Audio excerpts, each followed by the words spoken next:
Demonstrations are expected across France today in a show of solidarity after the beheading of a teacher on his way home from school.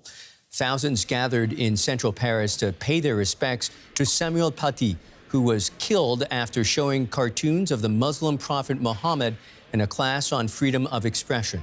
People held aloft posters declaring, quote, "No totalitarianism of thought." Police have now detained 11 people in connection with the killing. The suspect was shot dead by police soon after the attack.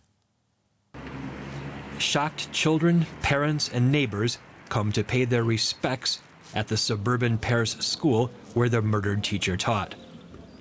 Although the school had received one complaint after his classroom discussion surrounding caricatures of Islam's prophet Mohammed, the teacher didn't have a reputation for being provocative.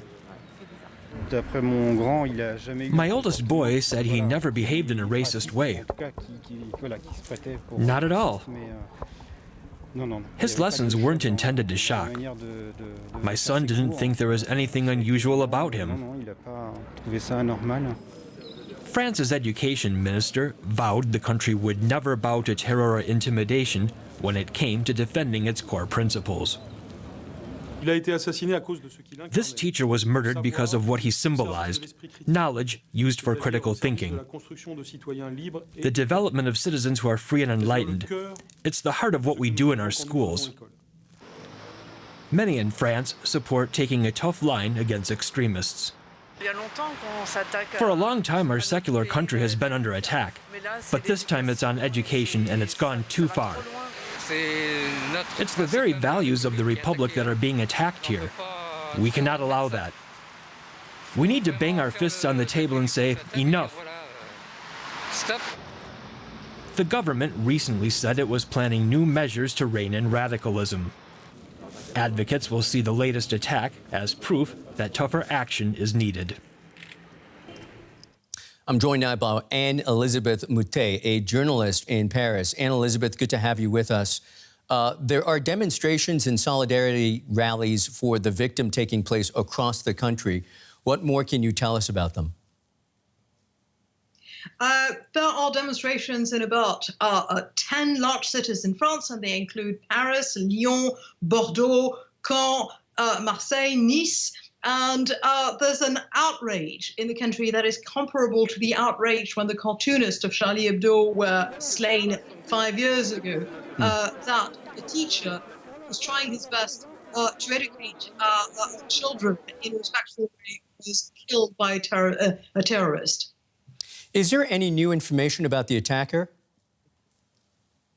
We know quite a few things now. We know that he was an 18-year-old Chechen who was born in Moscow, was refused asylum in Poland, was about to be refused asylum in France, but that was overruled by a judge, and who apparently has been radicalized in various ways. We do not know. What we do not know is whether he was preparing for this against this teacher. It could not have been a very long time because the teacher had not been targeted until he made that course, that lesson, less than a week ago. But we also know that he was not a pupil in that school. He did not attend the class. He took it upon himself to go and kill the teacher. As surely you know, France has long balanced secular and Christian traditions, and yet over the years there's been a rise in influx, some would say, of extremist elements. Outsiders might quickly attribute these attacks to that inevitable tension. How do the French explain it? The French explain it exactly as you did, which is that we have had for a long time Muslims in France because France had Muslim colonies, and then after colonization they still came to France, and the relationships with the first generation were pretty good, and they were not radicalized in a way that we are now seeing, which dates back from the 1980s when Wahhabi Islam, extremist Islam, funded at the time by Saudi Arabia and now still funded by Qatar and others, started demanding more and more separate ways of living. For instance, we have a bill against the full covering, the burqa, and that did not exist in Algeria, did not exist in Morocco, etc., but it appeared in France, usually among converts. And that was many signs of people who wanted to live a life completely apart, do not allow, for instance, the women to go out, etc., and who resent any expression of free speech that doesn't fit their narrow conceptions of religion. Anne Elizabeth Moutet in Paris for us. Thank you so much, Anne Elizabeth.